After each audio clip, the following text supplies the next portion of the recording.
इधर रूसी राष्ट्रपति और वोलोदिमीर ज़ेलेंस्की के बीच बैठक की सभी संभावनाएं खत्म हो चुकी हैं। ज़ेलेंस्की ने मॉस्को तो पुतिन ने मुलाकात के लिए कीव जाने से इनकार कर दिया है। सिर्फ इतना ही नहीं, पुतिन ने ज़ेलेंस्की को एक बार फिर अवैध राष्ट्रपति करार दिया है।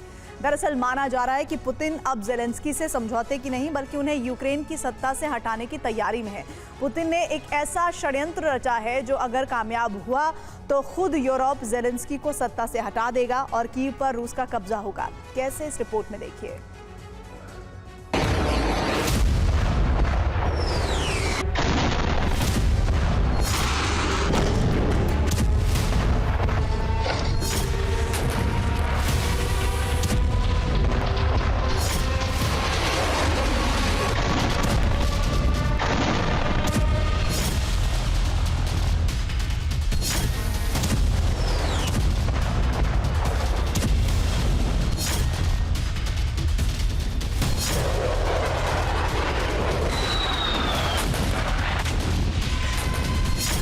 अलास्का में हुई वार्ता फेल हो चुकी है।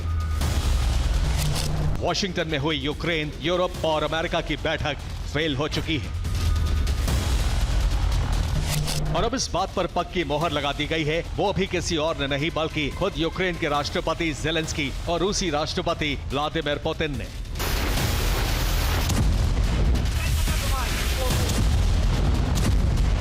दोनों राष्ट्रपतियों ने साफ और सीधे शब्दों में कह दिया है कि वो दुश्मन देश की राजधानी में कभी कोई बैठक नहीं करेंगे। 5 सितंबर को रूसी राष्ट्रपति ने ज़ेलेंस्की को बैठक के लिए मॉस्को आने का न्योता दिया था। 6 सितंबर को एक साक्षात्कार के दौरान ज़ेलेंस्की ने पुतिन के इस ऑफर को ठुकरा दिया और उन्हें कीव आने के लिए कहा।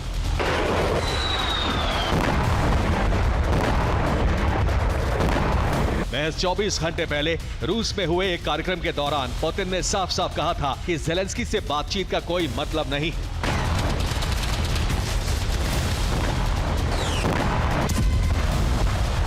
लेकिन इसके बाद भी वो वार्ता चाहते हैं तो इसके लिए मॉस्को से बेहतर कोई जगह नहीं हो सकती।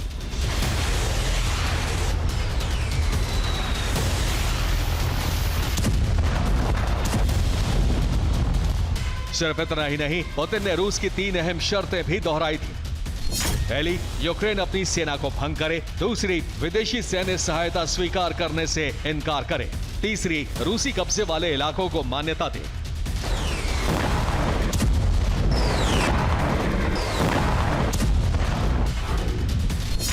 ज़ेलेंस्की ने पुतिन की शर्तें स्वीकार करना या उस पर बात करना तो दूर, मॉस्को जाने तक से इनकार कर दिया।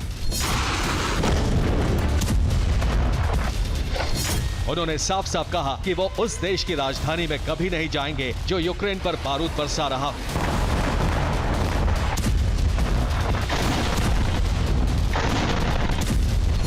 यानी ये स्पष्ट हो चुका है कि अब ना तो पुतिन और ज़ेलेंस्की के बीच बैठक होने की कोई उम्मीद है और ना ही युद्ध विराम की।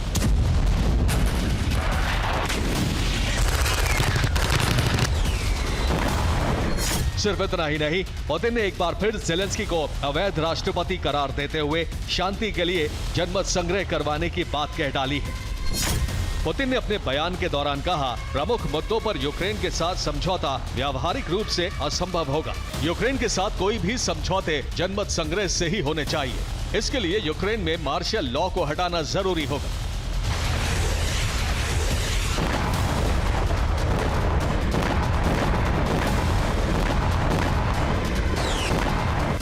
रूसी राष्ट्रपति का ये बयान उनके नए षड्यंत्र का पहला कदम माना जा रहा है।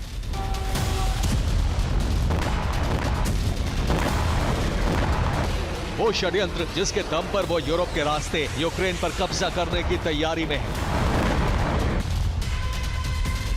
यानी जो यूरोप अभी तक रूस के सामने एक दीवार की तरह खड़ा था, अब पुतिन उसी दीवार के जरिए यूक्रेन के रूस में विलय का ब्लूप्रिंट बना चुके हैं।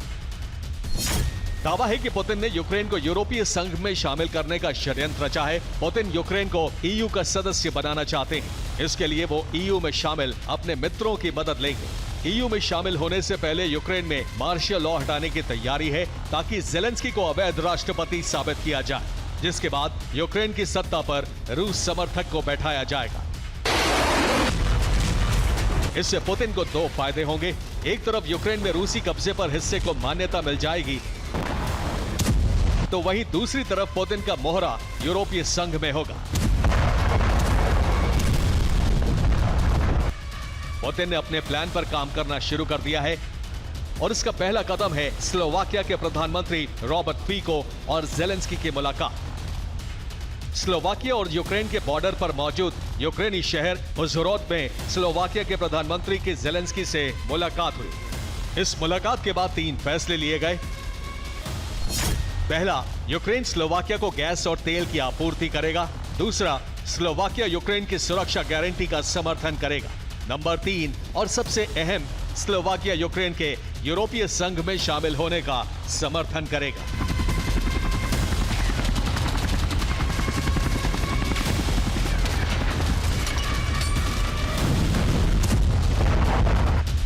इस मुलाकात से पहले रॉबर्ट फीको ने यूरोपियन काउंसिल के अध्यक्ष एंटोनियो कोस्टा के साथ भी मुलाकात की थी। साथ ही कहा था कि उनके पास पुतिन का एक महत्वपूर्ण संदेश है।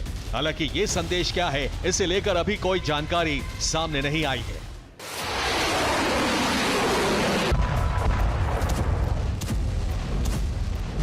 लेकिन सवाल है कि यूरोपियन यूनियन में शामिल स्लोवाकिया के प्रधानमंत्री रूसी राष्ट्रपति के प्लान में उनकी मदद क्यों करेंगे? दरअसल इसकी एक बड़ी वजह उनकी पुतिन से बढ़ती नजदीकियां हैं। बीते 9 महीने में रॉबर्ट फीको की पुतिन से 3 बार मुलाकात हो चुकी है।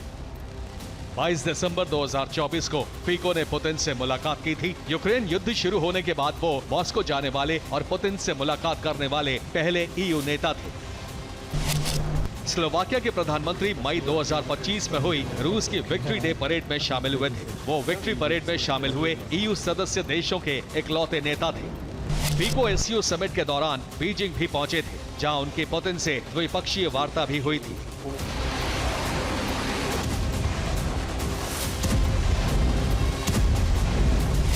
माना जा रहा है कि पुतिन स्लोवाकिया के प्रधानमंत्री को अपने नए प्लान के लिए एक मोहरे के तौर पर इस्तेमाल कर रहे हैं।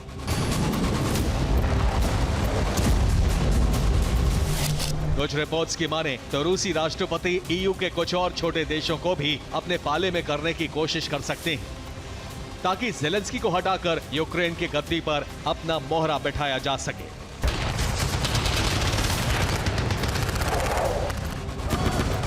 Bureau report, TV9 Bharat.